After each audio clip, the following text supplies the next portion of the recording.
Hey, to remove your disk drive from your PS5 Slim, first of all you have to rotate your PS5 into the side without this PlayStation logo. And then we have to start from this part. So grab this part and gently try to pull it towards you. And then do the same with this left side.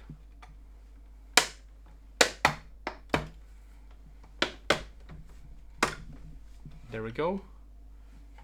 And now I'm gonna put it like this and raise this plastic cover.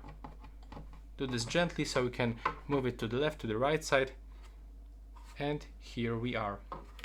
Now to remove the disk drive, we can find actually this small cutout and we can just use our finger to open it. And here we are going to disconnect this part from this connector, and that's basically it. Right now, please subscribe to my channel. Bye bye.